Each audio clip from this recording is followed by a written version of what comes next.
And Shabbat Shalom, and welcome back to another week, a new Shabbat in this virtual house church. I want to welcome all of you that are joining us today. It's been a great blessing the last few weeks. We have been studying the book of Joshua in this new cycle. It's been a blessing for me, and I know that it's been a blessing to you all as well. I have been receiving some emails and also have the chance to take a look in the comments in the last few weeks. And it's good to see, that the Abba is being with us, the Ruach is being with us in order to study the Word, in order to dig in his truth. And the book of Joshua has been such a blessing, especially on the days that we are living. It's such an encouragement to all of us to see the story of Joshua and that generation that they conquered the land, and that this is so correlated to what we are living today and what's coming to our way. So I just want to welcome you once again. I think we're going to have an amazing study. Jake is with us today, so I will bring him to the screen in just a minute. So for sure he will bring a few amazing points like he's always bringing to Virtual House Church. So for all of you that are new to the Virtual House Church, and in case you are not new, also it's important for you to know this and remember this, and also not to remember it only, is to share this information. I will invite you to go to the virtualhousechurch.com. This is, Virtual House Church is the project that Rob and Chill started back in 2012. And it's been an amazing blessing to all of us throughout these years. And, if this has been a blessing to us, we need to share this blessing with others. And as we have been saying week by week, Virtual House Church, the purpose of Virtual House Church is always been to go back to the basics, back to the basics, to the foundation of the word of Yahuwah, of the scripture, in order to study, in order to be prepared for the time we are living, in order to be prepared to walk in righteousness in the way of Yahuwah. And, we have been going through year by year in the cycles of Torah, connecting the dots, receiving insights from the Ruach throughout all the years that Rob worked in this project. And all this information is out here. So I will invite you once again that you can go to this website. There is plenty of information about the portion of the Torah. We are doing a different portion, a different cycle this year that is not here. But, even that is not here, the information we find here in this website about the studies and the revelation that Yahuwah has been bringing to all of us throughout the years, and especially through the service that Rob did for Yahuwah, is important.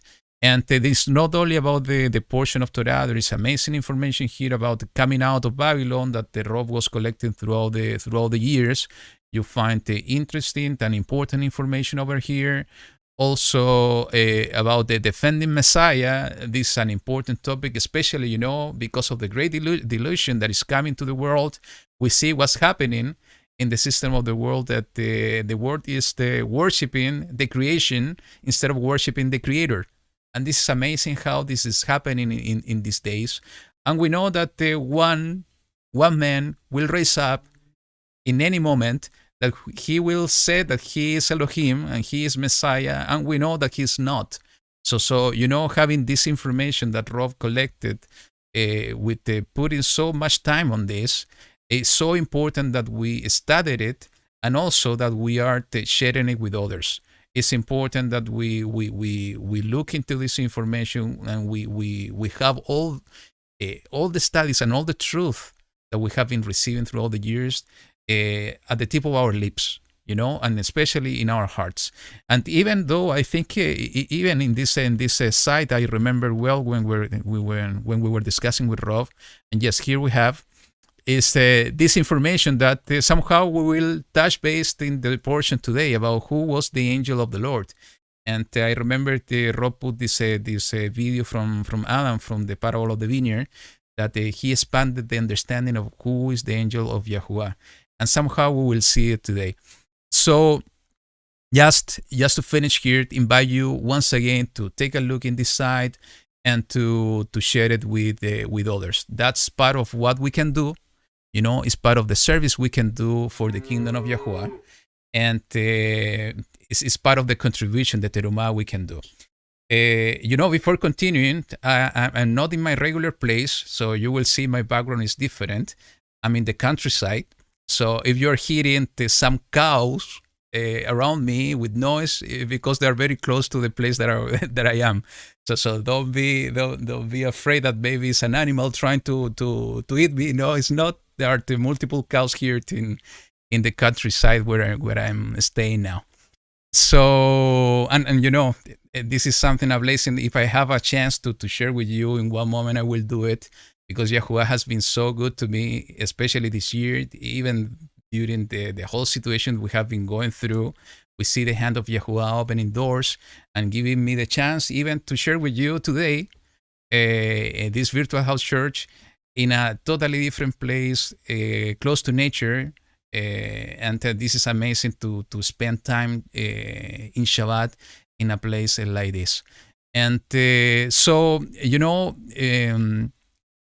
before continuing, I want to share, as we have been doing during the many weeks already, before going to the portion, I want to share a song with you. We will pray it, and then we will bring Jake, and we will start studying the portion. So let me see something here. I just want to see 82 of you with us today, and this is an amazing blessing. Thank you for joining us in the Virtual House Church.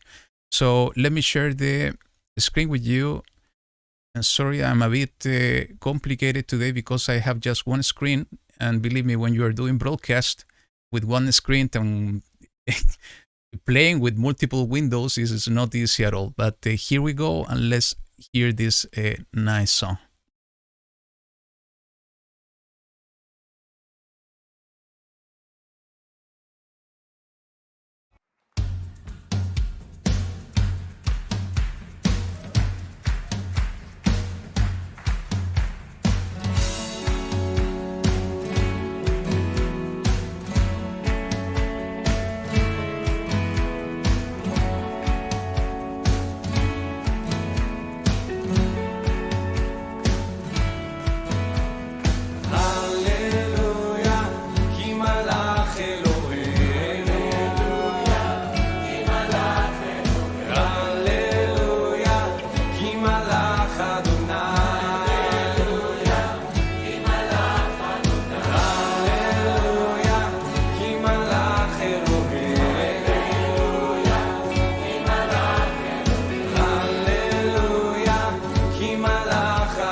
Hallelujah.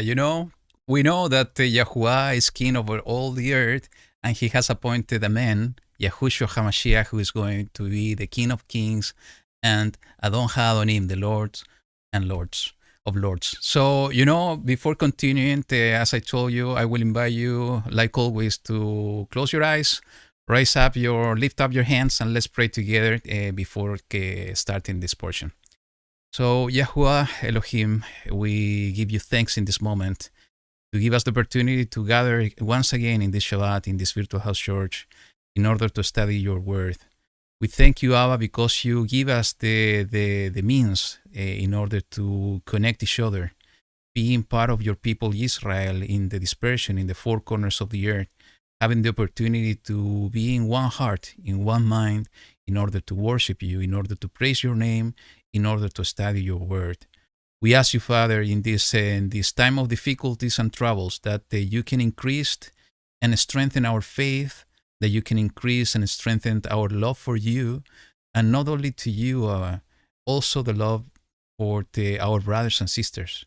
We are just one body, one assembly, one people in your hands. And through Yahushua HaMashiach, we are echad with you. And we ask you, Abba, that we can be united, that we can be one between us, that we can show to the world that we are your children, that we are Talmidim, we are disciples and followers of Yahushua HaMashiach. We ask you, Abba, that you can strengthen our feet as well in order to walk in your path of righteousness, that no matter the difficulties we are going through, that you can establish our steps in order to go to the north, in order to go to the destiny, to our promises, that is your kingdom, this earth, so that your righteousness and the love of your word and your Torah be inscribed and written down in our hearts. We ask you, Father, that your presence be with us today, that your Ruach HaKodesh can speak to us, that we can learn from your word, that you can give us wisdom in order to be a good witnesses of your word in this world full of darkness. We ask you for anybody that is going through difficulties, anybody that is sick, that you can go with your hand and provide everything they need. We know that we depend on you, that our lives is filled only with you, because everything depends on you and everything is from you, because you are the source of everything. Thank you, Abba, for being with us. And we pray to you in this moment in the name of Yahushua HaMashiach, Malkeinu. Amen. So let me bring Jake now. So we are going to start with this portion. Oh, I think I lost Jake. So most probably he will join us once again. Jake, okay, I see you, brother. So let me put you here. Just a second.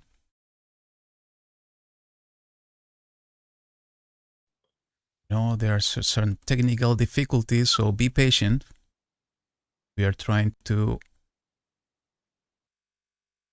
bring Jake here. Not working. Hello? Yeah, I can hear you, Jake, but just give me a second because this thing... Okay, here I have it. So, Jake, welcome back. Thank you for joining us today in the Virtual House Church. We have been missing you, brother, and every week people are asking for you. I have been telling you that you have been enjoying Sukkot, and maybe you can share with us what happened during Sukkot, because I understand that you stayed a longer period of time, and it would be very, very nice to hear your testimony, what happened, and to hear what you have to share with us in this new cycle of Joshua. So go ahead, brother. Yeah, Shabbat Shalom, Juan. Yeah, we had a amazing time out at Adam Fink's Sukkot. We were in Lebanon, Missouri, and if you kind of want to get a taste or an understanding of kind of how that experience went, words can't justify it. It was amazing, but Adam put out a little short, like 4 or 5 minute video that has like a bunch of footage and stuff, and so you guys can check that out on his Parable of the Vineyard channel, and it'll show you kind of what I think Sukkot is always. I tell my wife every year, Sierra, we're going to try to do the feast bigger and better each year. So we have to outdo ourselves last year, this year. And we definitely got to experience kind of a profound, beautiful, just celebration of the Most High. And man, now that I get to experience such a big Sukkot like we did this last week, now I know why Satan has come to steal our heritage. That's why he wants to hide these True. feasts from us, because man, what a really like a heartwarming, encouraging time. People just totally celebrating all out for the Most High, and all there for not just holiday festivities, but rather we're there for the right reasons. We're there because we love the scriptures, and we want to learn more about the Most High. We want to be around other people who have that same sentiment. So wow, it was just amazing. But yeah, I wanted to say I am so glad that we're kind of embarking on a different style, getting into Joshua now. Because over the years, there's always 7 or 8 50 ministries out there that are going through the regular Torah portions, and it's been True. super valuable to have all those different perspectives and angles looking at the scriptures. But I've been ready to start diving into some of these other texts of the scriptures, and kind of making our way through, and there's some really interesting prophetic stuff, and I like that now we have this opportunity to go through some of these other books of the scriptures, and really study what insights and profound things that are there. And Yeah. this Torah portion is really interesting. Thank you as well, Juan, for putting out that kind of list so that we can kind of keep track and go through week by week. I think that's the main thing, is so that we're all on the same page studying That's together. correct. Just having that in front of people really helps. But yeah, It's happy much to be easier, here. Jake. Actually, I'm planning to do the same, because the Joshua is going to be a kind of a short book. It's 10 weeks, I think. So I'm going to begin to working on the next book, that is Judges, in order to have the portions, and we are going to publish the as soon as it's ready, because the idea is to continue. As you said, we discussed in the past this with Rob, and we found that it was an amazing idea. And to be honest, we have been going through 2 weeks already, and at least for me, it has been such a blessing to now that we have all the foundation, studying the Torah all of these years, now to go to the other books with the understanding we have received, and then connecting it also to the prophetic situation that we are living today. We are able to see more insights and connect the other dots that maybe in the past we were not able to do it. And today, I titled this portion, "And the Wall Will Fall Down." And I think this is exactly what's coming very soon to our lives. We will see walls coming down. So, Yeah. and just to make a comment on your experience on Sukkot, I was sharing, because I saw a video you shared during the Rob's memorial, when you show all the tents of the people partaking on Sukkot. It was so amazing that I just wondering what you were able to feel in this experience is just a tiny experience of what we are gonna feel and what we are gonna be able to experience when we are going to be all together. And just hearing you, I understand it was an amazing experience. So what such an amazing experience will be when all of us with different countries, different cultures, and maybe different backgrounds, but with the same mind, with the same Torah, and with the same Elohim and the same Mashiach, we are going to be all together, bringing different type of food, bringing different type of music, but with the same mind to worship Yahuwah. That's going to be, something I was telling, I think last week, that I don't know how we are going to be able to contain our heart when we're going to be living that experience. So I'm very glad, Jay, that you have this experience that you're sharing with us today, because it's also something, an encouragement to all of us, that through you and through the people that had this chance to experience Sukkot or the Moedim, the holidays, the feast in this way, we see, as you said, what we have been hindered, what we have not been able to enjoy because of our enemy has been pushing us back in order not to partake on these kind of things. But we have the hope that we will be able to enjoy, in such an amazing moment with Yahushua HaMashiach leading all of this. So thank you for sharing, Jake. So I don't know, brother. We are going to study today 2 chapters, chapter 5 and chapter 6. So I don't know if you have something prepared. Please be my guest. You can start. I have few points. I didn't have the chance to study all in deep details, but I have few points to share today that I was discussing with my wife early today. But if you want to start, brother, please be my guest. Yeah, I'm just here to discuss as well, and some things did stand out to me. I'm curious. I wanted to point out some interesting aspects of these 2 chapters of Joshua that I find a lot of people kind of gloss over, but they kind of infer some really interesting tidbits. But before we talk about those, I always love to talk about this small little thing regarding the name Joshua, right? So we're all familiar that the name Joshua, is the name of our Messiah, Yahushua, right? Well, Yeah. for those in the chat, I always love to ask this. It's kind of like a trivia question, right? So we know that one book in the Bible, the Messiah is named after one person, Joshua, right? That's pretty given, pretty interesting. But is there anybody who knows? I'm watching the chat now. Is there anybody knows the other person in the Bible that the Messiah is named after? There's actually another person. That's an interesting question, and I think I don't know the answer.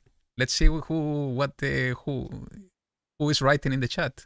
Maybe somebody has the answer. Yeah, I'll look in the chat here, and I'll kind of slowly give out some hints as we go. So, so I see Joseph. No, it's not Joseph. Yeah. He has qualities. I think somebody actually got it pretty quickly. I'm impressed. But so here it is. Okay. There's actually another book of the Bible, right? And it comes from what Joshua's name was before Joshua had his name changed to Joshua. Joshua's original name was Hoshea, and so in the scriptures we have both Joshua, the book of Joshua, and the Hosea, the book of Hosea, are both tied to our Messiah's name, which is really something that I always thought was interesting, because Hosea. It's pretty amazing, Jake, because when we study the book of Hosea, the information that is there is so connected to Mashiach. Exactly. It's all about him this prophet redeeming this kind of whoring bride for this insurmountable amount. And so, it's always interesting to me to point that out, because, one of those trivia questions that can kind of stump people.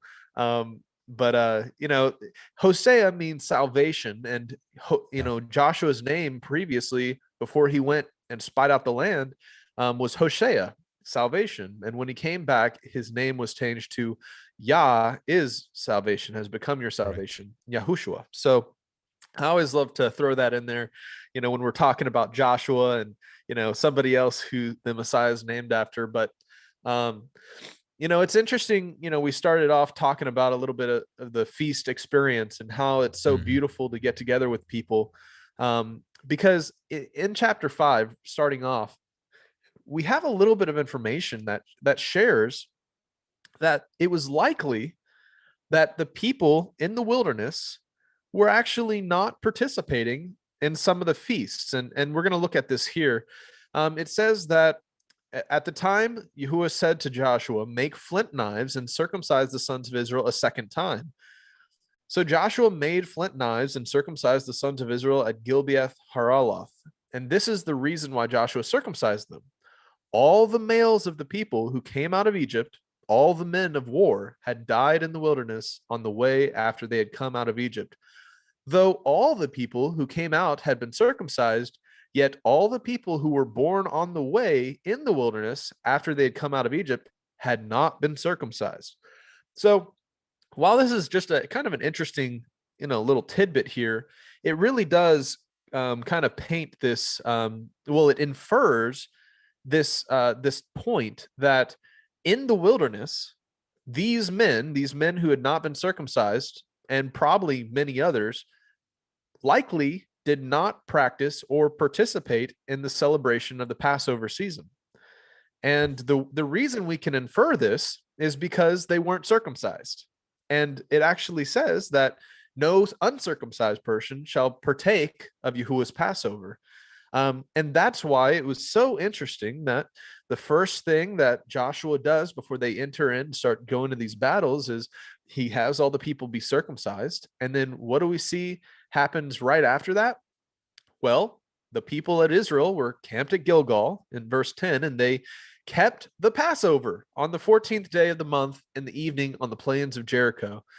And the day after the Passover, on the very day, they ate of the produce of the grain, unleavened cakes, and parched grain. So we have several instances, like the period of time where they kept a Passover during that year at the base of Mount Sinai, and all the people were circumcised. And we have this period of time, 40 years, in fact, that we have children of the Most High, following the great prophet Moses, right? Following this guy who literally taught the Torah, probably not keeping Passover. And it's like, well, how could they not, right? They were literally wandering around the desert with Moses himself, the guy who gave the commandment about circumcision and Passover. And, that's just some food for thought. And I'd love to, hear your opinion as to, why is it that they could be so closely following, Moses, and literally had Torah tablets with them and all the Moses, his, instructions that he was speaking to them. But why weren't they keeping it in the wilderness? And it says that the verses here in verse 6, I think it is it kind of explains why they did not circumcise, their children, but also likely why they did not participate in the Passover season.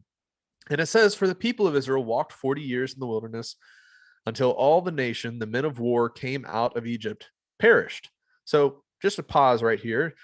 What this says to me is we know that the age of becoming a warrior, or becoming a man of war, was 20 years old.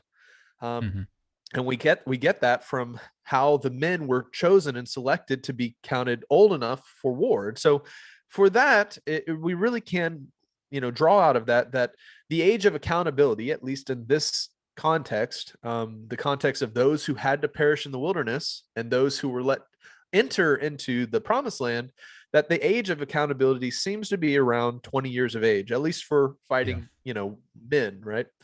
But it's it similar then goes to on the and says, priests, actually, Jake. The men of battles and priests were the similar to age of accountability. I fully agree with you. yeah. And people wonder, like, what age is the age of accountability? Like, is it the bar mitzvah when people turn 13, the boys turn 13, or is it, as soon as right from wrong, is that when you're accountable? But it really does seem to kind of point that it was those who were over 20 and above that were held responsible for the disobedience in the wilderness. And so it goes on to say, because they did not obey the voice of Yahuwah, and Yahuwah swore to them that he would not let them see the land that the Yahuwah had sworn to their fathers to give us, in a land flowing with milk and honey. So it kind of gives the reason they weren't circumcised, and likely the reason they weren't celebrating Passover, which I'll talk about here in a second, is because they would not obey the voice of Yahuwah. And why that's important for us to consider is, it's when we disobey the voice of the Most High that we kind of cut ourselves off from his meeting times, from the times that he has set, through the year to gather with us and to kind of commemorate his relationship with us and the things that he's given us. And to the far extent that the Passover is all about his redemption, his process of bringing us from a place of Egypt, right? Bringing us through through the blood of the Lamb. We're saved from death. Sin is, equals death. We're brought through the Reed Sea, the waters of baptism, and we're brought to Mount Sinai to learn his Torah. And that's all tied to the spring feast season, Passover to Pentecost.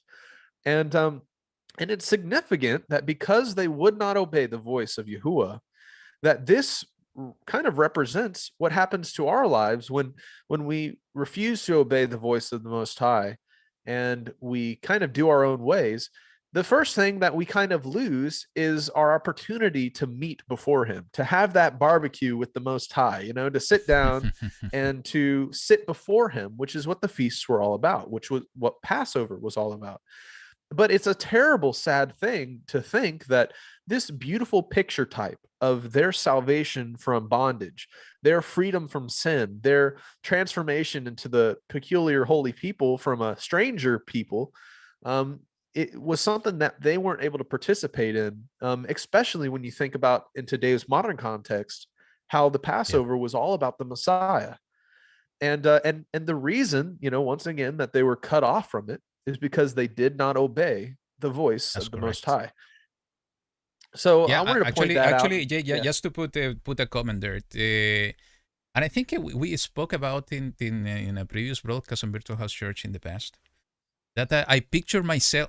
I cannot picture myself, Moses and Aaron not having celebrating the Moedim, the feast in the wilderness during the 40 years.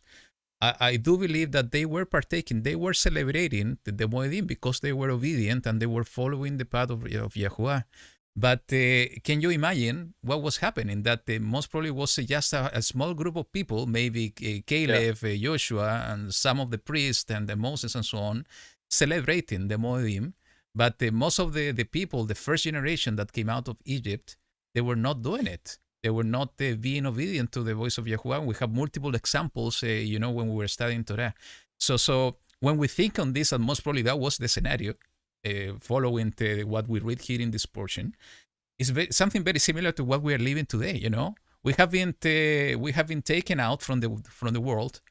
Sometimes we have been ridiculized from people around us because we are doing something different to what the rest of the people is doing. That we are going against the current of the system of the world. But it's something it's very similar that maybe Moses lived throughout the 40 years in the wilderness. And it's something that, it should encourage us that the obedience, and by the way, obedience is important. Obedience has been popping up for many weeks already in every week study.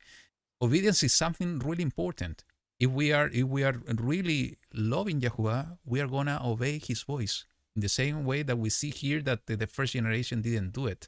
So Moses, no matter the difficulties of this first generation that they were not obeying the words of Yahuwah, for sure they kept the Moedim, for sure they kept the righteousness of the kingdom, even in a situation that everything was against them.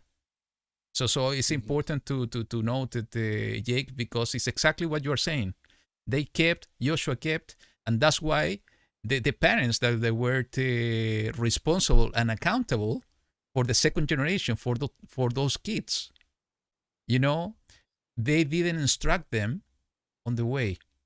But I think the figure and the role of Moses for that second generation was so important for them to understand and learn the path of Yahuwah that's why, that second generation was obedient. They had an issue for sure with the matter of Peor. It was a true difficulty for them. But at the end, Yahuwah was so good for them that because they were following the righteousness and because they were obedient to the word of Yahuwah. So please continue, Jake. Yeah, and I totally agree. I do think it would have looked similar to like a small camp, like Moses, Aaron, Joshua, these few people who Yeah, were celebrating Passover in the midst of all of the Most High's people, all of Israel, which is yeah, really just kind of a sobering thought to think about in the wilderness. Um, and there are questions as to why some of them probably were not circumcised, such as if they were having to pick up and camp and move frequently, that the act of circumcision would have left men pretty much down and out for days on end. They could have been left behind, because it can, it talked about how when the pillar went up and the time to leave camp had come, that they had to go along, and so perhaps they didn't want to risk going through that procedure because it could have caused older men to bleed out, or yeah. it does make me wonder why they belayed the circumcision of the children as they were being born.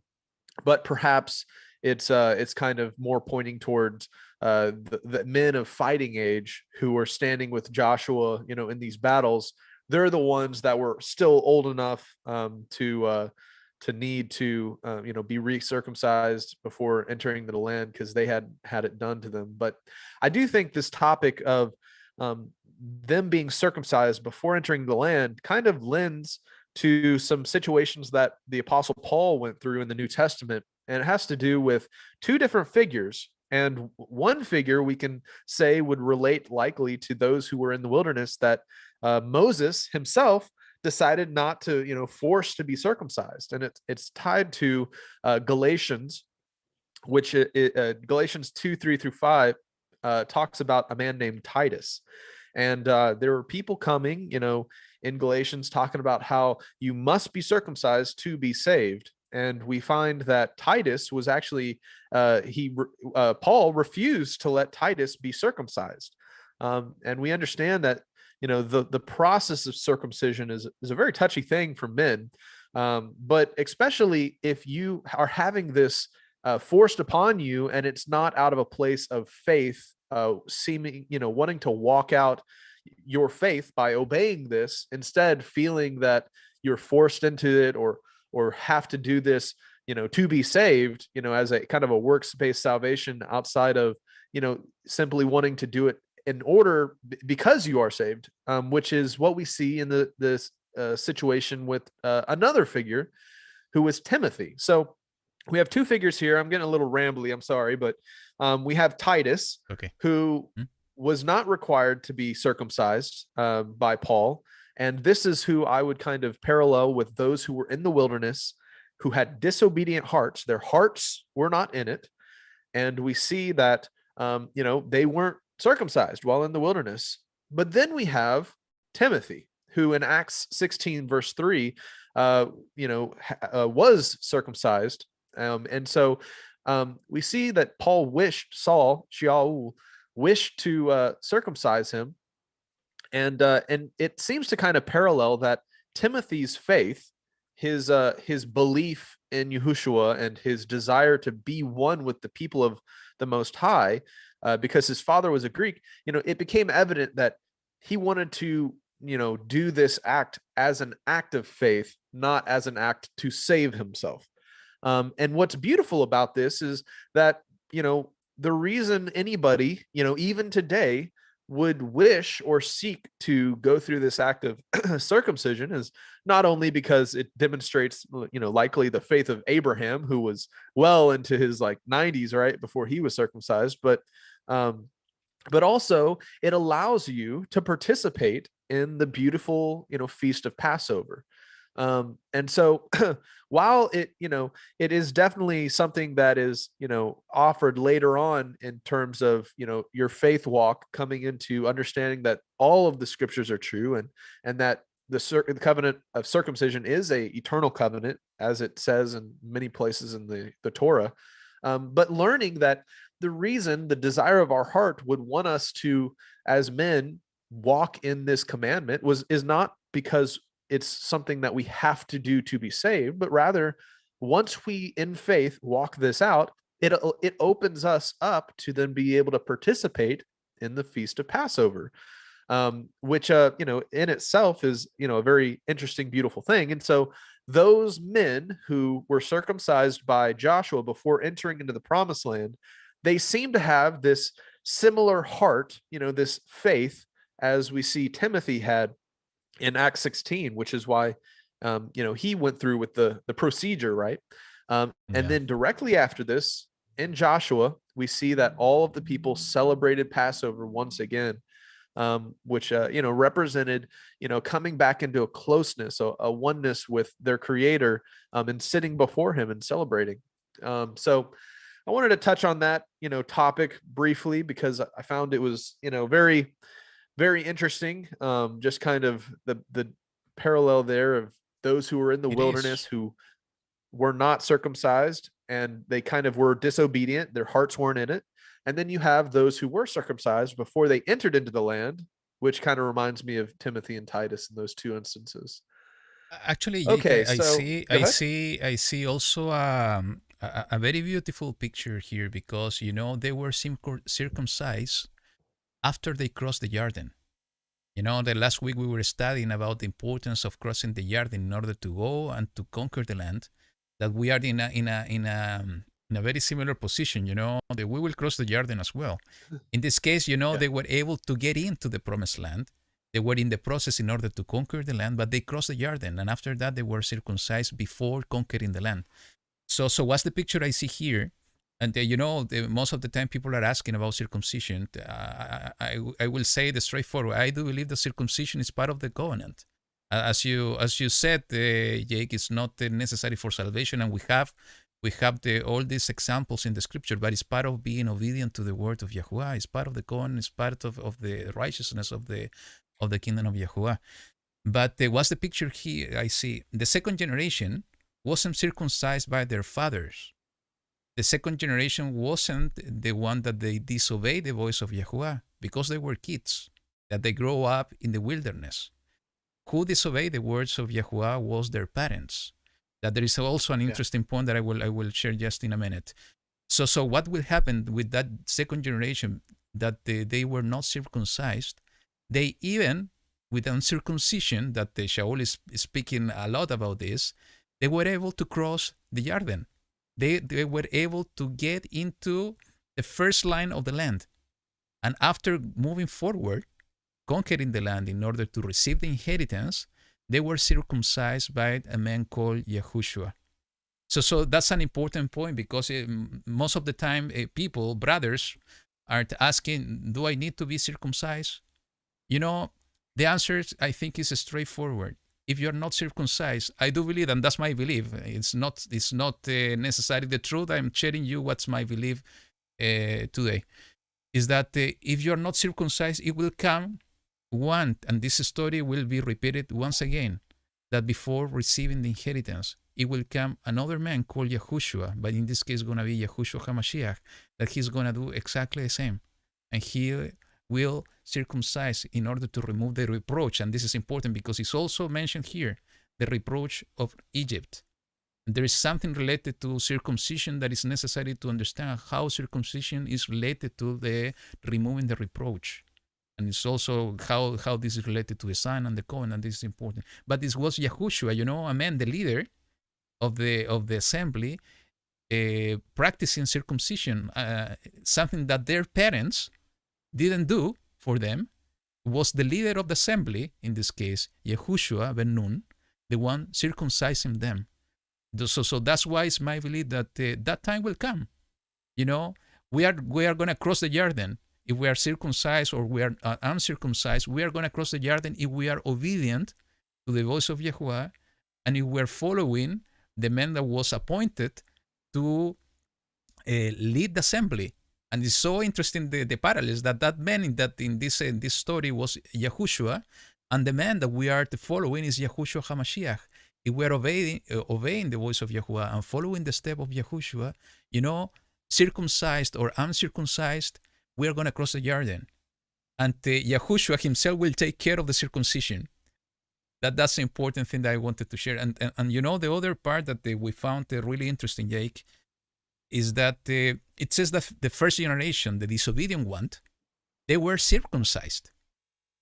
Most probably they were circumcised when they were in Egypt. So what happened during the wilderness is that they were so disobedient that and I think you mentioned this point as well, Jake, that maybe they were afraid to practice the surgery in the middle of anything, in nowhere.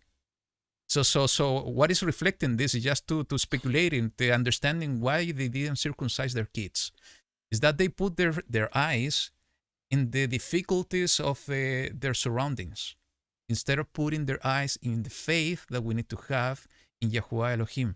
No matter the difficulties that we are going through, that the path maybe is difficult, if our heart and our eyes are into Yahuwah Elohim, we are going to be obedient. That's why, what is in our heart is so important. No matter the difficulties we are going through, if our heart is, we are giving it to Yahuwah, and our side is only toward Yahuwah, doesn't matter what's going on, and that will help us in order to obey his voice. So go ahead, Yeah, brother. and there's also, the allegorical, meaning behind the process of circumcision, which is dealing with our flesh, right? Dealing with the part of Yeah, us that we want to hold on to, that represents uncleanness, represents cutting off our flesh. We're to die to ourselves, as the New Testament concept of walking after the Messiah. We're put to put to death the old man, the flesh, and walk after the spirit, which is life.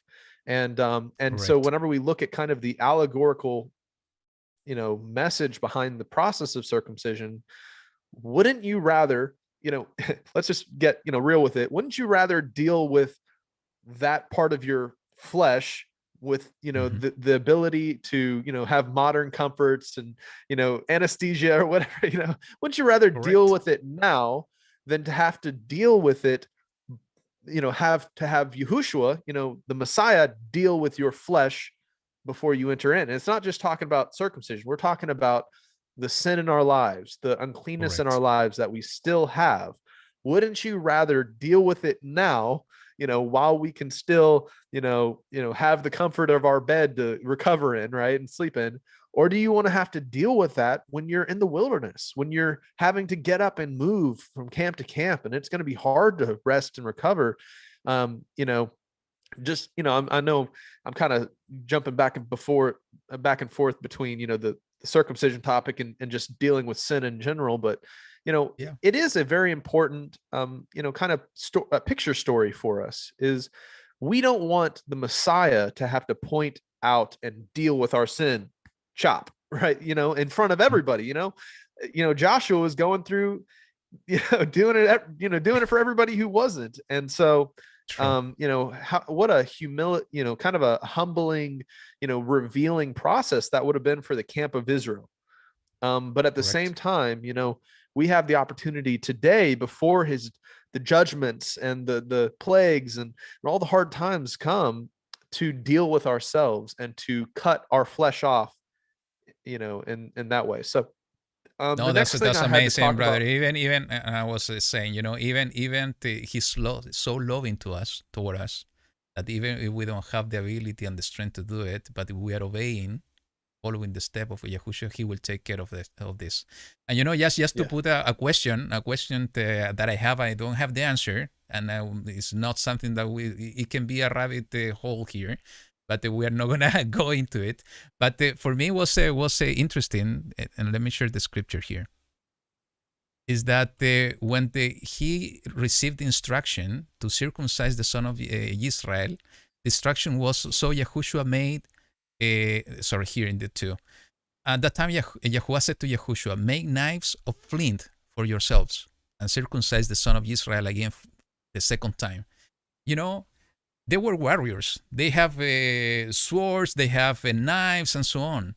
But the instruction was make knives of flint, of rock. So not use your tools, not use your knives, not use your weapons. Make knives of flint. For me, this is an open question. I don't have the answer. I just wanted to share it with you, and maybe it's something that we should study in one moment. Why they needed to do special knives for Interesting. this circumcision? Why it needed to be from a rock? And I think there's something deeper there that we need to understand. And just sharing with you this question, as I said, I don't have the answer, but it's something that maybe with time we should go in and study it.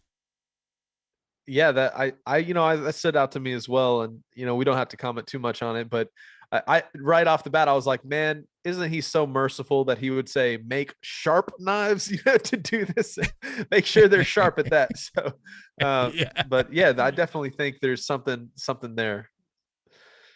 Yeah. Go ahead, brother. Yeah, I was gonna say, the next thing I had to talk about was just some interesting parallels I saw with the actual battle of Jericho. So maybe I didn't know if you wanted to go into some of your thoughts on the angel of the host of the Lord, or what, where would you want to go next? Yeah, let me share a few points about the chapter 5 before we jump to the Jericho, brother. Is that just regarding obedience, when we go and see the chapter, verse 1 of chapter 5, and let me read it, it says the following: And it came to be, when all the sovereigns of the Amorites who were beyond the Jordan westward, and all the sovereigns of the Canaanites who were by the sea, heard, and this is important, heard that Yahuwah had dried up the waters of the Jordan from before the children of Israel, until we had passed over, that their heart melted, and there was no spirit in them any longer because of the children of Israel. So, once again, this caught my attention when I was reading it, because in the last 2 weeks, I think it was the week number 1, Jake, something amazing happened when we were reading, is because we saw that the fear of Yahuwah was going to be in the people. And there was a correlation to what we are facing today. All the narrative around us is about fear. And what happened when we were studying in the week 1 is that we saw a story of Samuel, that everybody was afraid of Samuel, and Samuel also was afraid of the people that he needed to visit. So everybody was afraid of everybody. And this is exactly what's going on today. Everybody's afraid of everybody. So why I'm bringing this topic again, because we see in this passage is that we don't need to be afraid of the world. Because if we are with Yahuwah, the world is going to be afraid of us. Maybe we don't see it now, but if we are obedient, and this is the connection I'm gonna do. Why the nations were so afraid of the children of Israel? It's true, because they were seeing the signs and the wonders that Yahuwah was doing for Israel. That's why they were afraid. But how those signs and wonders were happening through in Israel is because of obedience. And let me share this with you. And I think it's in the book of Deuteronomy. And this is, again, just to understand that we need to fear Yahuwah only, and it's an encouragement for us. If we go to the book of Deuteronomy, Devarim in Hebrew, chapter 11, verse 22 and 20 to 25, it says the following. It says, For if you diligently guard all these commands which I command you, to do it, to love Yahuwah your Elohim, to walk in all his ways, and to cling to him, then Yahuwah shall drive out all these nations before you, and you shall dispossess greater and stronger nations than you. Every place on which the sole of your foot treads is yours, from the wilderness and Lebanon, from the river Euphrates, even to the western sea in your border. And listen to this: no man shall stand against you.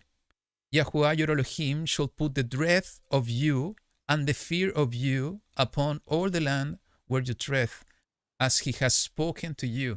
So, what's the connection and why they were afraid? Yahuwah was putting the dread of Israel in the heart of those sovereigns. And what was the reason? Because of obedience. This is the key, and this is what we're reading here. If we diligently guard all these commands and we love Yahuwah with all our heart, if we are obeying his word, if we are obeying his truth, he will put the dread of us in the heart of the world. Maybe it's difficult for us to believe this, but if we don't believe it, we are going to act in the same way of the first generation, that they were putting their side in their surroundings instead of putting their side in faith in Yahuwah. So we don't see, maybe they are afraid of us, but we will see it. And what we're going to study in the chapter 6, we will see how the dread of Yahuwah will happen in the heart of the people of the world. So just to be encouraged on this. And one additional thing, Jake, I wanted to share here is that it's about Pesach. And again, I'm not saying that this is the truth. I'm just sharing that this is my current understanding, and I will invite everybody to study this in more details. I do believe that the Pesach they were celebrating wasn't the first Pesach. I believe that was the second Pesach, and the reason for that is because, and when we were reading this, and this is why I'm bringing this, is just to understand the timings and the seasons. When we read this, that basically they performed the Pesach in the verse 10 on the 14th day of the month at evening on the desert plain of Jericho, and they ate the stored grain of the land on the morrow after the Pesach, unleavened bread and roasted grain on the same day. And the manna ceased on the day after they had eaten. And this is the key of why this is the reason of my understanding. The manna ceased on the day after they had eaten the stored grain of the land, and the children of Israel no longer had manna, but they ate the food of the land of Canaan that year. So why I'm saying this is the key to understand what I believe that they were celebrating the second Pesach, is because we need to see when the manna was given to them. And if we go to the book of Exodus, Shemot in Hebrew, chapter 16, there we have the entire story of the manna given to Israel. First, let's go to the verse 35. It says, "And the children of Israel ate manna 40 years until they came to an inhabited land. They ate manna until they came to the border of the land of Canaan." So this is the connection to what we're seeing in the book of Joshua in chapter 5, is that is exactly what happened. It was described that they were eating 40 years and the manna ceased the day after they eat the stored grain. So, but when manna was given, if we go to the verse 1, it says the following, "And they set out from Elim, and all the congregation of the children of Israel came to the wilderness of Sin, which is between Elim and Sinai, on the 15th day of the second month, after their going out of the land of Mizraim." So it was already happening, the word already in the second month, in the 15th day, when they were receiving the manna, and they were instructed in Shabbat. So if we understand that the manna was present for 40 years, we can deduct, is that the manna needed to last until that the very same month. So when I understand this, and I expand this understanding in a study I did many years ago that I call Reshit Katsir in this channel, if somebody wants to go and deep dive on this, my understanding, and when I connected it to circumcision and Pesach, for me is even a more beautiful picture, because if they really celebrated the second Pesach because of the calculation and the timing, we can understand that they were not able to celebrate the first Pesach in the land because they already crossed the Jordan, because they were uncircumcised. And that's why they needed to be circumcised in order to celebrate the second Pesach. And if we connect this to the people, in the wilderness, they wanted to celebrate Pesach and they were not able to do it because they were impure. Somehow, we can understand that the second generation needed to be purified somehow. They need to be with everything all together, all set, in order to be able to partake for the first time in the promised land, the Pesach. If this is really, my understanding is true, they were not able to do it in the first time because they were not prepared. But they were able to do it the second time, even before going to conquer the land. So just sharing my current understanding, just for thoughts, and you can go deeper into details. And if you want to understand, everybody that is with us today wants to go in more details of this, my understanding, go and check this study. I think it's in 2 parts, Reshit Katsir, and I'm explaining in more details about what I just said.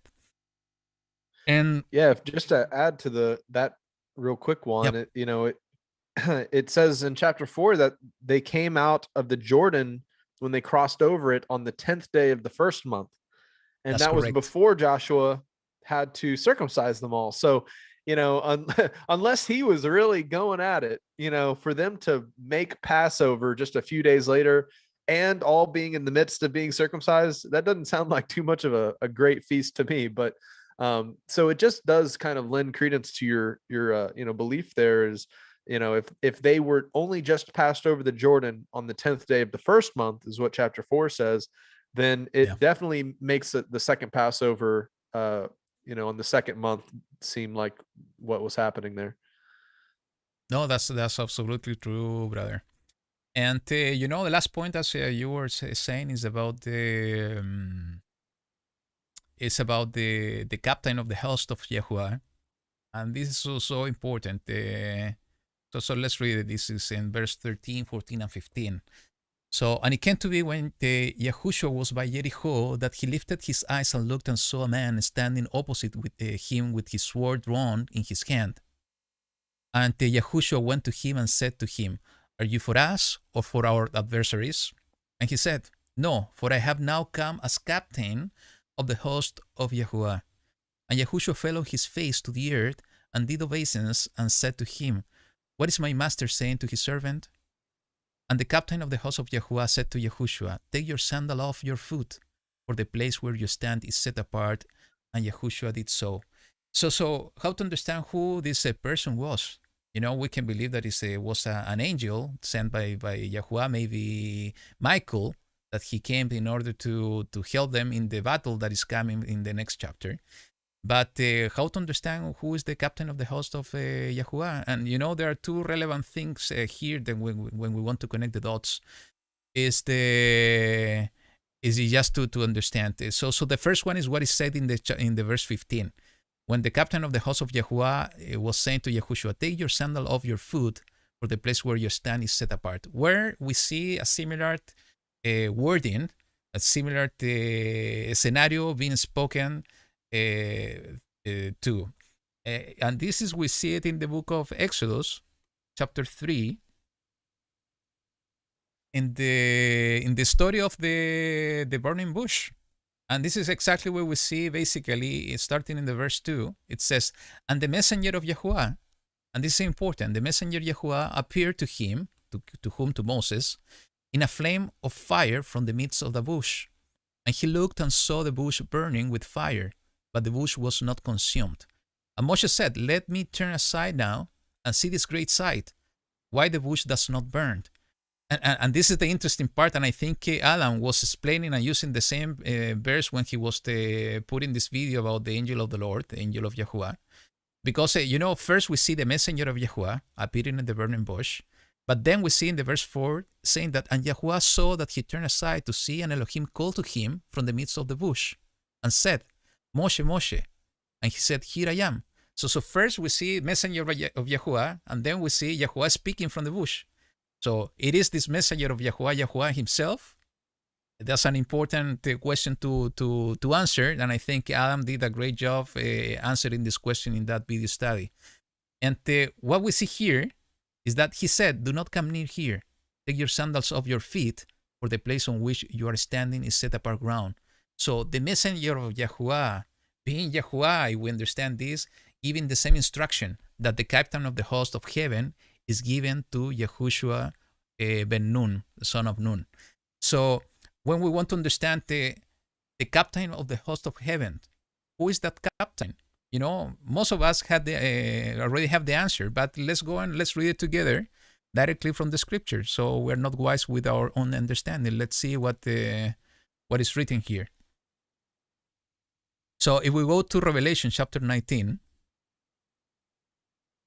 we see, in the verse 11, this amazing picture of Yahushua HaMashiach coming back in his second coming in order to conquer the world and in order to establish the kingdom of Yahuwah here on earth. And if we go, basically, let's read the verse 11. "And I saw the heaven opened, and there was a white horse, and he who sat on him was called trustworthy and true, and in righteousness he judges and fights." And, let's continue reading. I like it so much. "And his eyes were as a flame of fire, and on his head were many crowns, having a name that had been written, which no one had perceived except himself, and having been dressed in a robe dipped in blood, and his name is called the Word of Yahuwah. And listen, and the armies in the heaven, dressed in fine linen, white and clean, follow him on white horses." The army of the heavens following the captain of the armies of the heaven. And that captain of the armies of the heavens is Yahushua HaMashiach. So the interesting thing, for me, is that when we understand that this captain of the host of the heaven is Yahushua HaMashiach, we see two Yahushua speaking together. One Yahushua HaMashiach speaking to Yahushua ben Nun, I'm here, I'm leading the army of the heavens and giving instruction for what they needed to do. So, just fun and interesting. This is more profound study that you need to do. I recommend, once again, go to the video of Adam in the parable of the vineyard about the angel of Yahuwah, the angel of the Lord, because he's expanding even more the understanding of who this person is and how this is connected to understanding this Yahushua HaMashiach himself coming to lead the assembly of Yahuwah. I don't know, Jake, if you have any thoughts before we jump to the chapter 6. Oh, no, nothing in particular. Okay, so let's move to the chapter 6. Go ahead, brother. What you have to share about this amazing chapter? Oh yeah. So I just off the bat, it's a very interesting story where the Most High gives them the victory, and they don't really have to do much. They just obey His voice, go around in the various ways, and then blow the trumpets, and then the walls come down for them. I wanted to point out, first of all, the prostitute, the woman who's in the walls, how there's a really interesting parallel with the mercy that's shown to her and kind of the extended judgment that falls on the city. And it makes me wonder if that's not kind of a witness to what we see in the end times, when there's all these judgments happening, and there's many opportunities for people to repent and to turn over to the Most High. So you have the woman who begs, the prostitute asks for mercy, basically, and all of her family who are inside the house are given mercy. But then we have all the people who are in the city. They have like multiple days of the servants of the Most High marching around their city, nothing really happening other than them marching and blowing trumpets. And it's almost like, what if these people also repented? Could this be an example of the Most High kind of belaying His judgment just to show how merciful He is to those people still remaining within the city of Jericho? That at any point they could have also come out of the city and been like, look, we don't, want to go against you, don't slay us as well. But it also kind of shows how perhaps because the Most High was being merciful and giving them this extended period of time for them to, repent and, give over peacefully, that it also caused the people of Jericho's hearts to be hardened. Those who would not come out, right? They were like, oh, they probably were laughing and, kind of balking at the children of Israel as they marched around and blew their trumpets, saying, is this as bad as it's going to get? This isn't so bad. But they kind of probably mistook the long suffering and the patience of the Most High, giving them this, multiple day period to come out and surrender pretty much. And instead they, stayed in the city, and probably, were making fun of the whole show until the walls came tumbling down. And the reason, I thought that was really interesting is because, it's tied to what I brought up about the two names in scripture that the Messiah is named after. You had Joshua and you have Hosea, and Hosea, the book of Hosea, is all about the man who buys back his whoring bride for an insurmountable amount of money. And you have a whore, a prostitute, who's in the city, is also Rahab is, saved from the destruction of the city.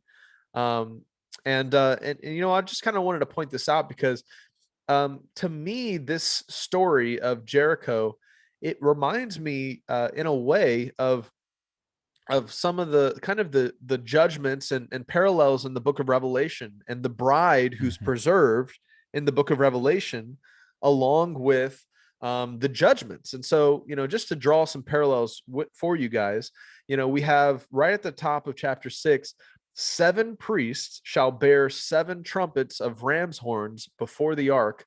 And on the 7th day, you shall march around the city 7 times. and the priest shall blow the trumpet. So you have 7 trumpets, 7 priests. But then we have it draws to mind in Revelation chapter 8, talks about, and I saw 7 angels who stand before God, and to them were given 7 trumpets.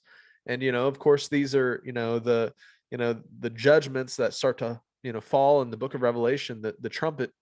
And so I see this parallel between this story that we have with Joshua and the trumpets being blown, the warnings going out, and the long suffering as those trumpets are blown.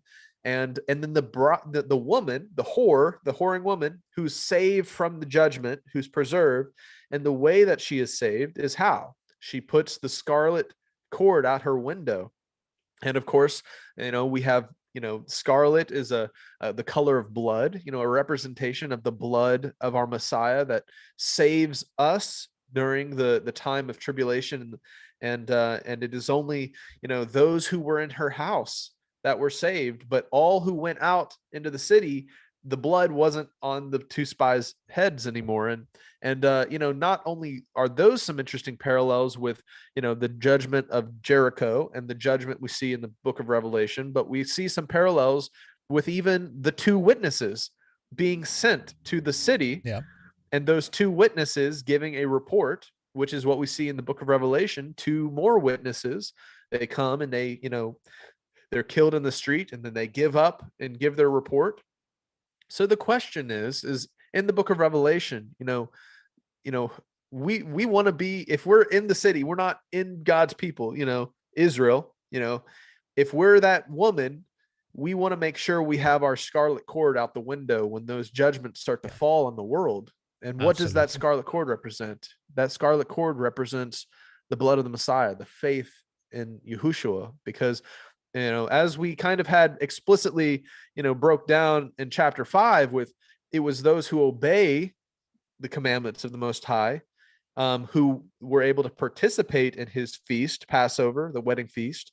But then you have the parallel of the faith in the Messiah, the blood, the scarlet cord, and which is an amazing parallel with, because also the spies, I wonder if the reason they told her to do that was because they remembered the blood on the doorpost with the lamb's blood, which is also scarlet. And so if scarlet represents blood, the color of blood, and they were thinking, oh, this will represent the destroyer not coming to your home, just as the destroyer didn't come to our forefathers' home.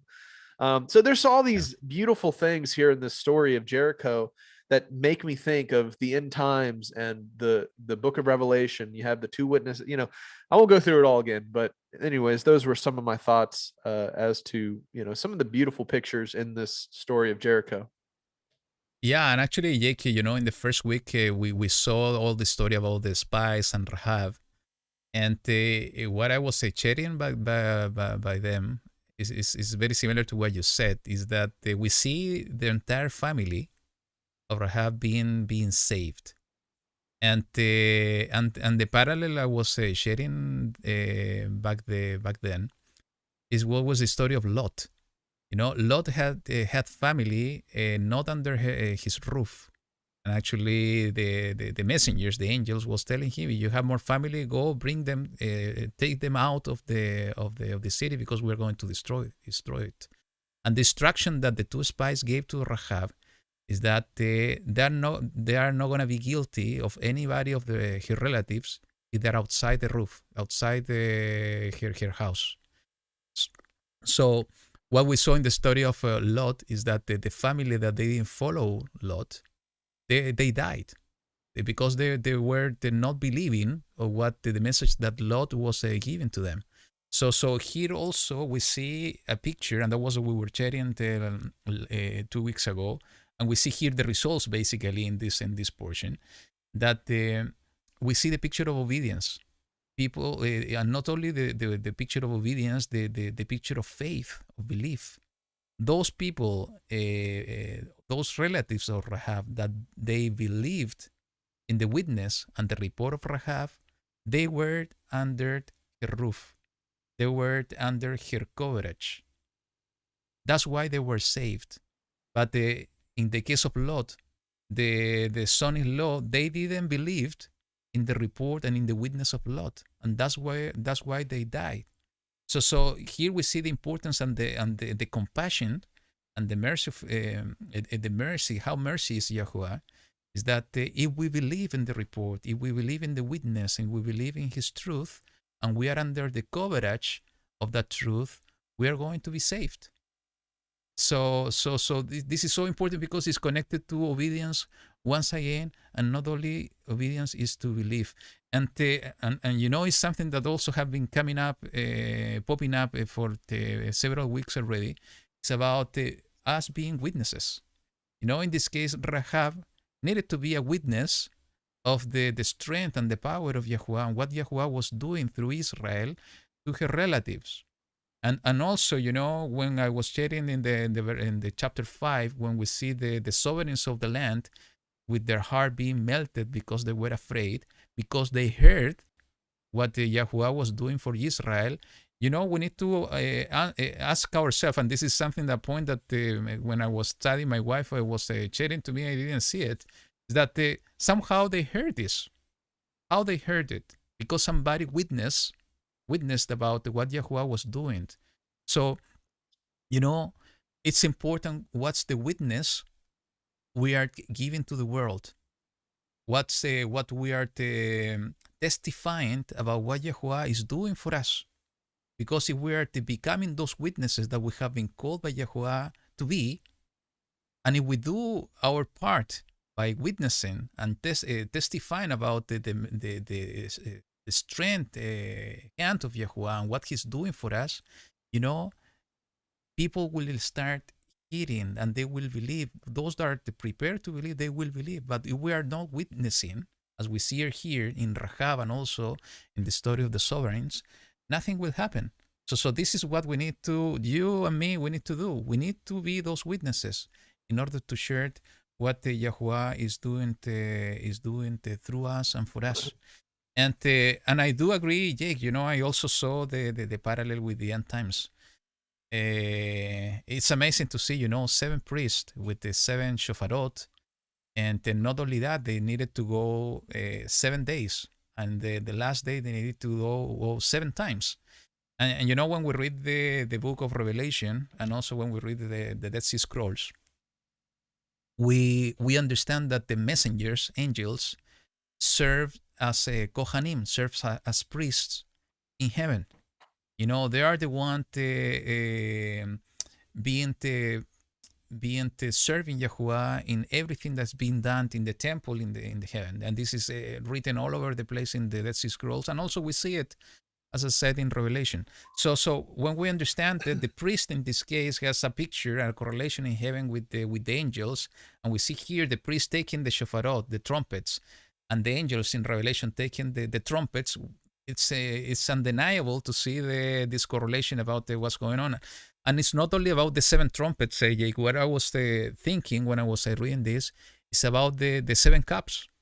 You know, it's the angels as well taking the 7 bowls with the wrath of Yahuwah in order to pour the wrath out down to the earth, and also 7. And so I'm wondering about the timings of what we see in Revelation, because you know the first thing they did was one at a time, one per day, that were surrounding the city and blowing the shofar. But the last day, the 7 sounds were in just one day. So could it be that we see a correlation that the 7 cups, it will happen faster than the 7 trumpets of Revelation? I believe so. And that's why I see this correlation happening with this story. And not only that, you know, in this case, Jericho, what is representing Jericho? It's representing Babylon. It's representing the system of the world. That we know that the Yahuwah is bringing these messengers with the signs in heavens. And at the end, you know, is Yahushua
now and make the wicked flee from me.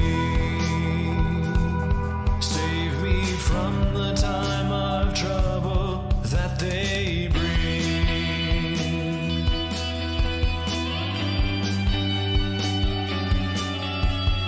Riding on the cherubim, he will cleanse the land of sin. Lightnings flash from east to west. He has come for those he left.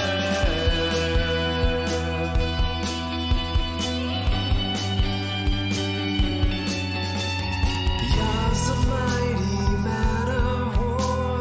Those who fear him he restores. Wicked now digest his word when he comes with his reward.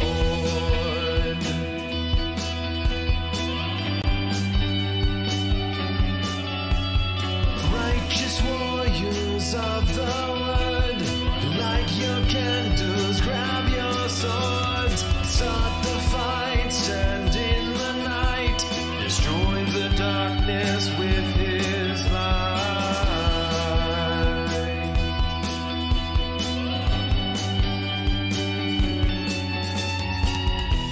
I call to thee, master of my heart and of my destiny. Set me free, protect me from the snare of all my enemies. Hear my plea, one above enthroned upon eternity. You can see as I journey through death's darkened valley. Rise up now and make the wicked flee from me. Save me from the time of trouble that they bring. Rise up now and make the wicked flee from me. Save me from the time of trouble that they bring. Riding on the cherubim, he will cleanse the land of sin. Lightnings flash from east to west. He has come for those he left. Riding on the cherubim, he will cleanse the land of sin. Lightnings flash from east to west. He has come for those he left. Righteous warriors of the word, light your candles, grab your swords, start the fight, stand in the night, destroy the darkness with his light.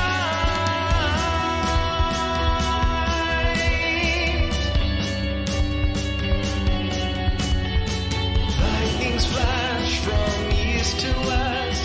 He has come for those he left. Riding on the cherubim, he will cleanse the land of all its sin.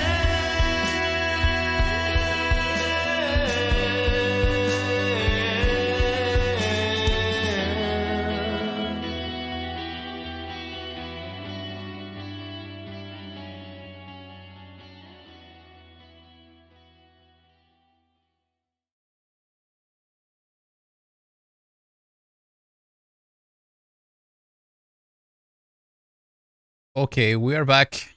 So sorry for that. I don't know what happened, but the computer was totally freezed just in the moment that I was sharing these thoughts about the book of Revelation, and I had to restart it. Good things that it was fast, and I was sharing with you. You know, we are not gonna end the virtual house church like that. You know, it is such a blessing that we are not gonna let the enemy to stop this amazing gathering of the people of Yahuwah every Shabbat.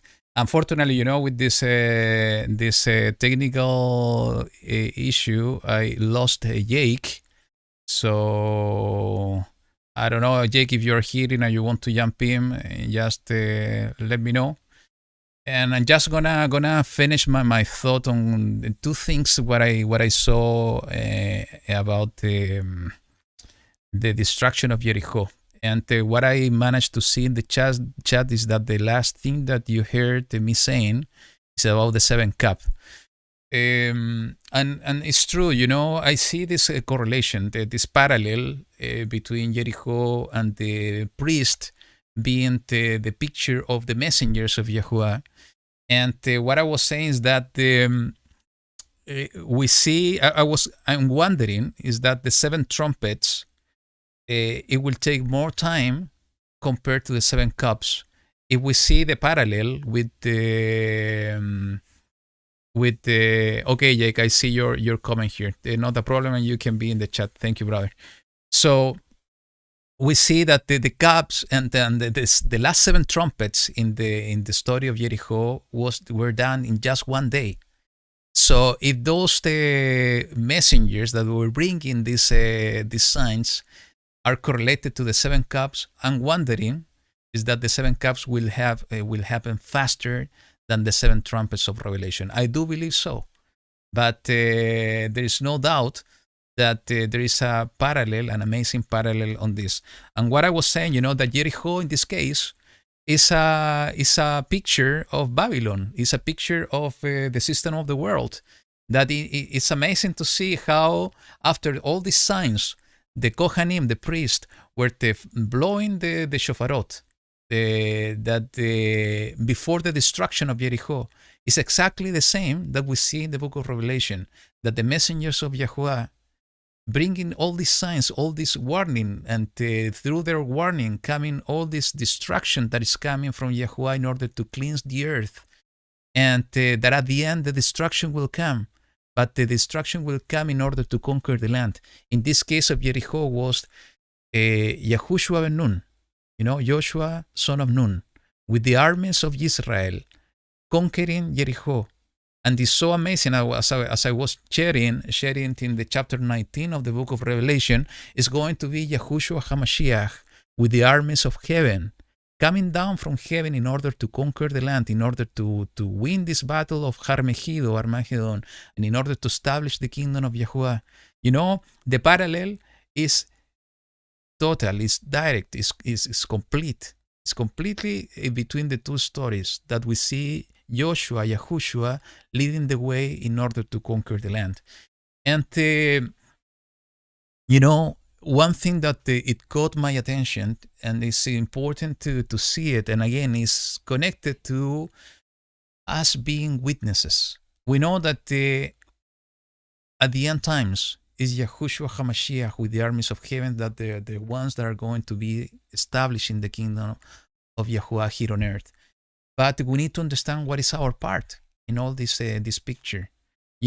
As we have been discussing here in Virtual House Church, we have an important part. We are the ambassadors of the kingdom of Yahuwah on earth. We need to be the witnesses of the kingdom of Yahuwah here on earth. I was sharing a few minutes ago about how I see this picture again in this portion. But when we read the chapter 6, it's so amazing. I was telling my wife that, I had this conception and this idea when I was a kid, when I was participating in the Sunday school in church, that was the entire people of Israel marching around the city. And, the understanding now is different. Is that they were the man of battle. If we read in context, and let me put the scripture here. So we see basically that were the man of battle, the one surrounding the city. They were the one marching around the city. So let's read it together because it's important. And we go here. Let's read the entire instruction, starting in verse 2. And Yahuwah said to Yahushua, "See, I have given Jericho and its sovereign, mighty brave men, into your hand. And you shall go around the city, all the men of battle."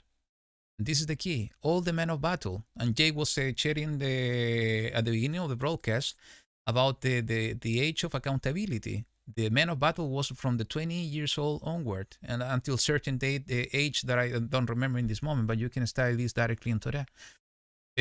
All the men of battle going around the city once, do this for 6 days. And let 7 priests bear 7 shofarot of the Yoelim before the ark. And on the 7th day, go around the city 7 times while the priests blow with the shofarot. So here we see the instruction of the Kohanim, the priests, that they were bringing the trumpets. And it shall be, when they make a long blast with the horn of a Yoel, and when you hear the voice of the shofar, that all the people should, with a great sound, and the wall of the city shall fall down flat, and the people shall go up, every man straight before him. And Yahushua ben Nun called the priests, and said to them, take up the ark of the covenant, and let 7 priests bear 7 shofarot of Yoelim before the ark of Yahuwah. And he said to the people, pass over and go around the city, and let him who is armed pass over before the ark of Yahuwah. And this is, and let me put a stop here just to share what I'm feeling. It's talking about the man of battle. And this is, the Ruach is so amazing that sometimes he make us see things that we didn't see before. It's talking about the men of battles going around the city. And if we understand that this city, Jericho, is a representation of Babylon, is a representation of the system of the world, it means that, what is our part here? We need to have the weapons of the kingdom of Yahuwah. We need to be geared up with be ready with all the weapons of the kingdom of Yahuwah in order to go around the city and in order to be a witness, in order to be able to conquer that land. So do we have this arm ready? We are geared up in order to go to the battle. And we're not talking about a physical battle. We're talking about a spiritual battle. We have been discussing for many weeks already that, what's happening in the world today is a spiritual warfare. So are we ready to fight that fight? Are we having our sword in our hands? Are we having our shield, our helmet? And the scripture is talking about this in many places, about that we need to have all this ready in order to fight this battle. The spiritual warfare that's happening today is more evident than ever. That's why we need to be prepared. And it's so interesting when we understand that was the people of fight, the people of battle of Israel, that they were going around the city. And this is something that we need to understand, that we need to be ready for that battle. We need to be prepared for that battle, for the spiritual battle that's happening, in the current Jericho. That is the system of the world, is Babylon, that is coming, the final destruction in the same way that happening with the Jericho is going to happen by the hand of Yahushua HaMashiach in this case, with also mighty wonders that are coming directly from Yahuwah in the same way that we see in this story. So, let's continue reading, because we see here the Yahushua ben Nun that called the priests and said to them in the verse 6, take up the ark of the covenant and let 7 priests bear 7 shofarot of Yoelim before the ark of Yahuwah. And just to put an additional parenthesis here, because last week, if you remember, we were doing the correlation between how the ark of the covenant were representing somehow Yahushua HaMashiach. We were going in different aspects, how Yahushua HaMashiach was standing in the middle of the Jordan during the baptism. In the same way that the Ark of the Covenant was standing at the middle of the Jordan in order for the people of Israel to cross over, in order to have this miracle. And it's so important to understand, if we see this parallel, that, in order for them to go to the battle, they needed to have the Ark of the Covenant following them. And we know that the Ark of the Covenant, this is exactly what we were studying last week, the presence of Yahuwah was inhabiting between the 2 cherubims, And then, that's why also I didn't put only the song of Jake just to put a commercial pause, but because, the song that he put together is exactly talking about this. Yahuwah inhabiting his presence between the two cherubims, and we know that the entire presence of Yahuwah was in Yahushua HaMashiach. We see this correlation. So why I'm bringing this up again? The Ark of the Covenant was an important aspect for Israel in that time to conquer Jericho. After the messengers was the Ark of the Covenant that needed to go in order to surround the city. So Yahuwah put Yahushua HaMashiach. Through Yahushua HaMashiach, we are part of the kingdom of Yahuwah, and we are part of the presence of Yahuwah. And through Yahushua HaMashiach, we receive the Ruach HaKodesh. In the same, everything is connected. So having this in mind, we understand that through Yahushua and the presence of Yahuwah, through him, we are going to be able to win the battle once again, the spiritual battle, and we are going to conquer the land once again in the same way that we see here happening. So the presence of Yahuwah in the representation of the Ark of the Covenant needs to be with us in the same way that it was always with Israel in every battle. So let's continue reading. It says, and he said to the people, pass over and go around the city, and let him who is armed pass over before the Ark of Yahuwah. And it came to be when Yahushua had spoken to the people, that the 7 priests bearing the 7 shofarot of the Yoelim before Yahuwah passed over and blew with the shofarot, and the Ark of the Covenant of Yahuwah went after them. And the armed men went before the priests, who blew the shofarot, and the rear guard came after the ark, going on and blowing with the shofarot. And this part got my attention, because we can picture here basically the army of Israel divided in 2 parts. Basically, is a first group of armed people going up front.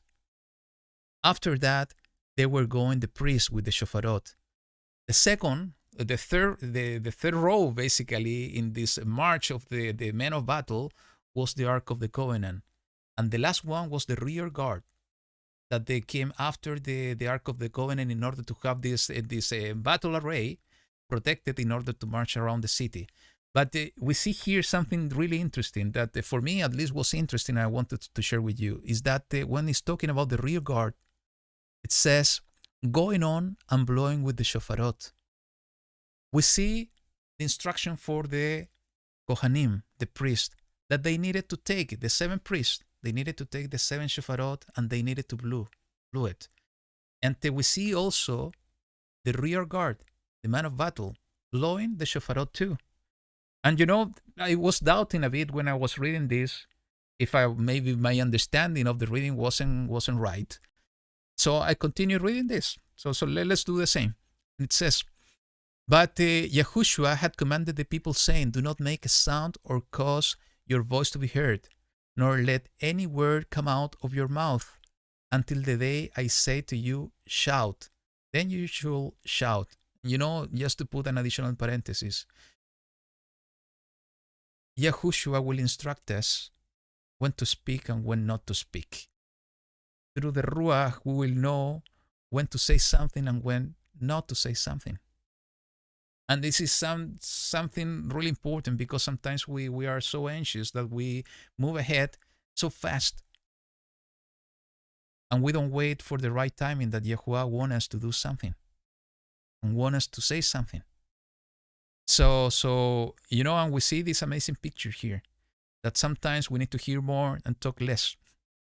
Sometimes we need to hear more Yahuwah, and we need to talk when Yahuwah is telling us to do it. And we need to act when Yahuwah is telling us to act. And we need to follow his instruction. Sometimes, we are totally lost on what to do, but Yahuwah will be always there. It's important. My wife was telling me something that I forgot to mention that is important as well.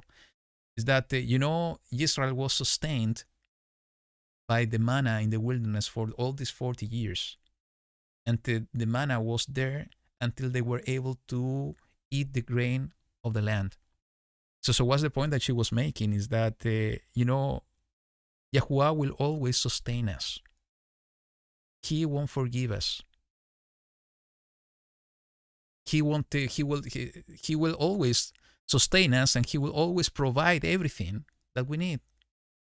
You know, he will always provide everything that is our need in our daily life. You know, he was providing the manna in the wilderness for all those 40 years, and then he provided the fruit of the land in order for them to eat. So this is so amazing to see the compassion of Yahuwah, that no matter where we are, no matter the circumstances that we are living, that he will always take care of us. He will always provide.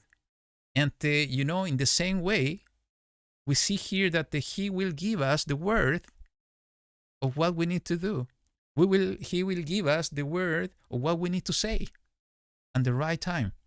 So let's continue reading. It says in the verse 11, and the ark of Yahuwah went around the city, going around once, and they came into the camp and stayed in the camp. And Yahushua rose early in the morning, and the priests took up the ark of Yahuwah. And 7 priests bearing 7 shofarot of the Yoelim before the ark of Yahuwah were walking, going on. And they blew with the shofarot, and the armed men went before them. But the rear guard, and read this, put attention on this, but the rear guard came after the ark of Yahuwah, going on and blowing with the shofarot. So here's the confirmation of what I was reading. You know, as I said a minute ago, I thought that maybe it was something that I was reading that I was understanding not in the right way. But when I was reading this additional verse 13, I could confirm my understanding that the rear guard, the people of battle that were protecting the ark behind, they were blowing the shofarot. So what's the point and what's the picture? What I saw here that I want to share with you was the duty of the priests to blow the shofar. And if we understand in the parallel that we are doing with the book of Revelation, that these priests are connected and correlated to the messengers, that Yahuwah will give the trumpets and the 7 bowls of the wrath of Yahuwah in order to do their service to Yahuwah. We see here that we're not only the priest, also the people, also the men of battle, blowing the shofar. What is speaking this to me is that they were blowing the shofar, that we need to blow the shofar. We are part of that men of battle. We are part of the children of Israel. And you know, not only the shofar during the 7 days that they were surrounding the city, also they needed to shout, you know, with their voices. So what's the point? They were all also bringing the witness by blowing the shofar. So are we waiting only for the messengers to blow the trumpets? Or are we blowing the trumpets as well today? You know, Jericho wasn't destroyed yet when they were blowing the trumpets. The guard that is in the rear guard, the group that were protecting the ark, you know, they were blowing the trumpets as part of destruction, waiting for the amazing work that Yahuwah was going to do, for the amazing, awesome work that Yahuwah was going to do for them in order for them to conquer Babylon, for them to conquer Jericho.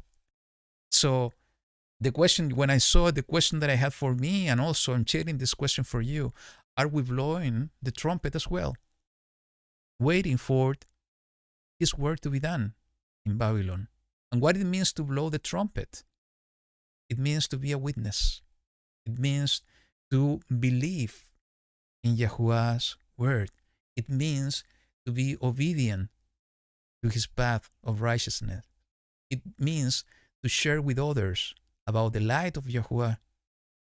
That for me, that's my understanding. That for me, it means that rear guard of men of battle blowing the shofarot.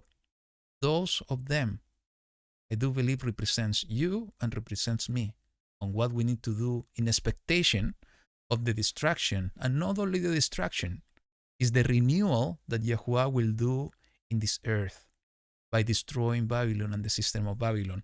So, you know, and seeing even a little bit beyond that, when the men shout, and when Yahuwah was going to destroy Babylon. And I know that most of us sometimes we have this feeling that we want to shout when we see everything that's going around us, when we see sin and transgressions of Torah increasing day by day. I do believe that, like me, you have this feeling within you that you want to shout and you want to remove everything that is going against Yahuwah. But we are not called to be that, because that time has not yet come. When that time will come, when Yahuwah will destroy Babylon, and in that moment, that shout that we want to shout out loud, we will do it in the same way that they were doing in order for the destruction of Jericho. So it's so connected that our joy will be fulfilled, because we will see Yahuwah doing by himself everything. For sure, we will participate on this process. We are participating already in this process, and we will be able to take all of this from inside out to outside with this amazing shout that I do believe that we will shout as well when everything will come to fulfill, especially on that time. And last thing that I can share with you, and this is something I was actually two things that I was sharing a few weeks ago. We see here the confirmation of the salvation of Rahab and her house. And this is something that I want to reinforce. I have been saying previously. It's about our commitment and our vows and our what we swear. Everything that's coming out from our mouth has a weight. It's something that we need to honor. And we see here that the Rahab was saved because there was a vow, an oath between the two spies and her. And we're studying this in the first portion of the book of Joshua. And we see here fulfilling this oath, the fulfillment of this oath. And if I go back, I think it's in the book of Bemidbar, Numbers, chapter 30. Here it is.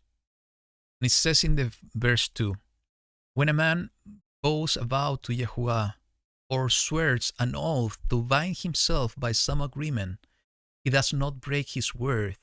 He does according to all that comes out of his mouth. And this is really important, because the people, the world today, the nations, the society act in a totally different way, especially on these times. I don't want to generalize, because we see many people that are not believers that also are good people. But if we want to put things in balance, we see that most of the society today act in a totally different way. They don't honor what they said. They don't walk the talk. But here we have this instruction from Yahuwah that we have an oath and we have a vow with somebody when we need to honor it. And we see here a perfect example in the story of the two spies and Rahab, that they basically, because of that oath, Rahab was able to be saved and be part of the kingdom of Israel. And this is really, really important and also interesting, because it says here, let me find it. Here in the verse 25, however, Yahushua kept alive Rahab, the whore, and her father's household, and all that she had. And she dwelt in the midst of Israel to this day, because she hid the messengers whom Yahushua sent to spy out Jericho. She was grafted in Israel. It's the same picture we see with all of us through Yahushua HaMashiach. We are able to be grafted in Israel, because Yahushua is the door. And it's interesting, because it says that she dwelt in the midst of Israel to this day. So she was part of Israel. And last 2 weeks ago, I was telling you that she was so blessed that even she was part of the genealogy of Yahushua HaMashiach. It says in Matthew chapter 1, verse 5, and Salmon brought forth Boaz by Rahab, and Boaz brought forth Obed by Ruth, and Obed brought forth Yishai. So we see a relation between Rahab and Ruth. So how we can understand, and this is what I managed to understand some time ago, that the Rahab and Ruth somehow were connected. It's about what we read in the book of Ruth. We know that Joshua ben Nun was one of the judges. He was acting as a judge. And we will see that after he is passed away, Joshua, and we will study this in the book of Judges, Shoftim in Hebrew, that many judges started to appear. That was the period of time of the judges. And when we go to the book of Ruth, just to understand when the book of Ruth, the time frame of the book of Ruth was, this is an interesting point. If we go to the chapter 1 of the book of Ruth, verse 1, it says the following. And it came to be, in the days when the rulers ruled, that there was a scarcity of food in the land, and a man from Bethlehem, Yehudah, went to sojourn in the fields of Moab, he and his wife and his 2 sons. So the entire book of Ruth happened during the time when the rulers ruled. When you see this word, rulers ruled, is talking about the time of the judges.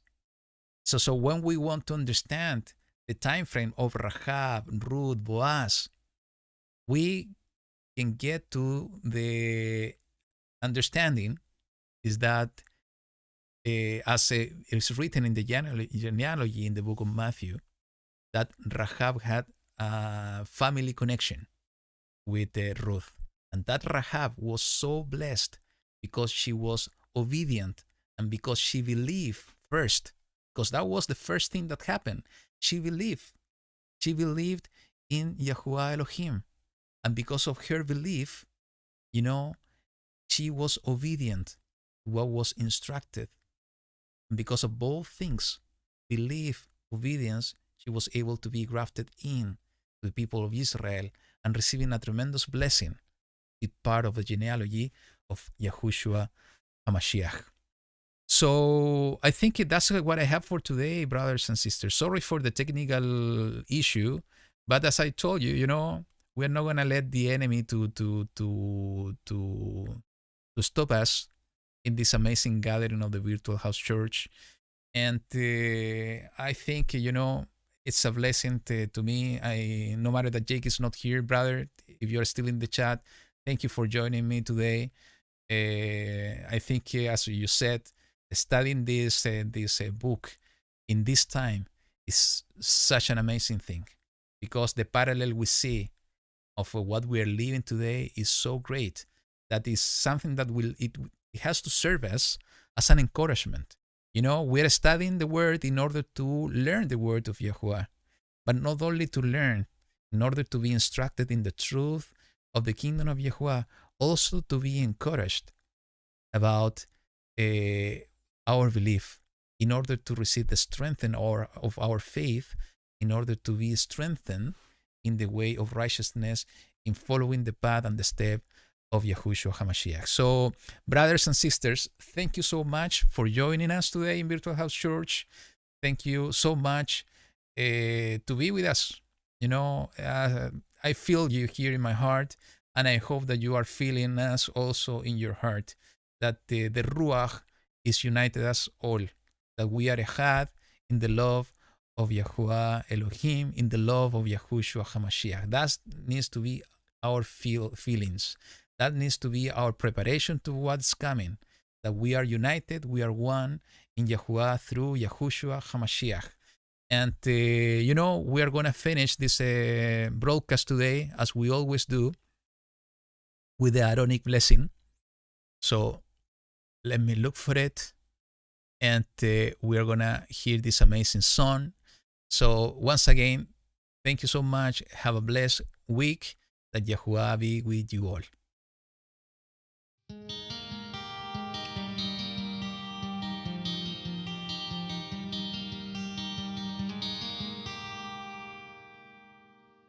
יברכך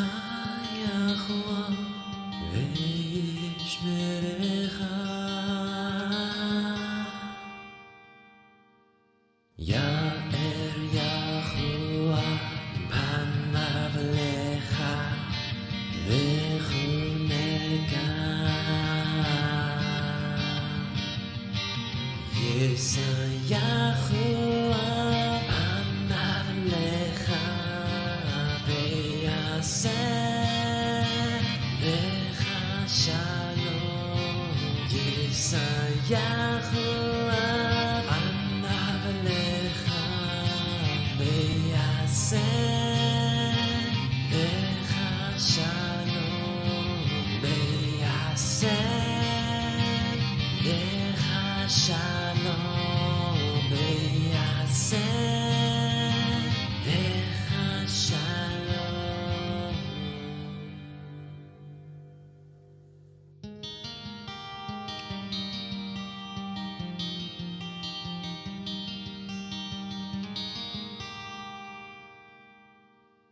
Yahuwah bless you and keep you.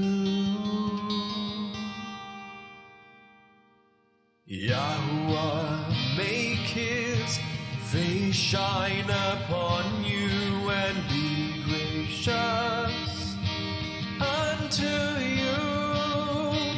Yahuwah lift up his countenance upon you and give you peace. Yahuwah make his face shine upon you and be gracious unto you. Yahuwah lift up his countenance upon you and give you peace.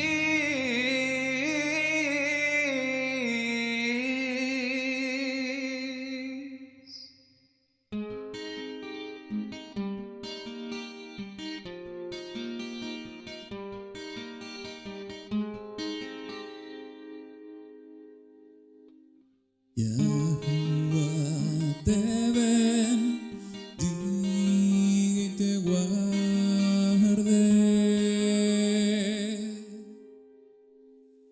Yahuwah haga resplandecer su rostro en ti y tenga de ti compasión.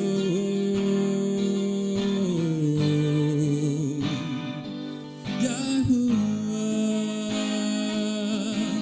alce su rostro sobre ti y te dé paz,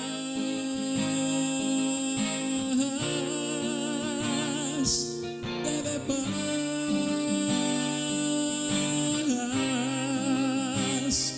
te dé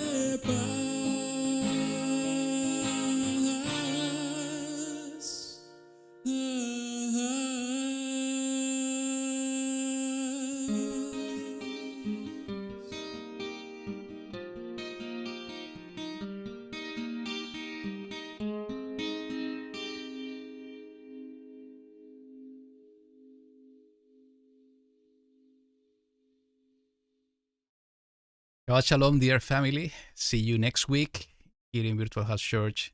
Have a blessed week. Yahuwah be with you all. Shalom.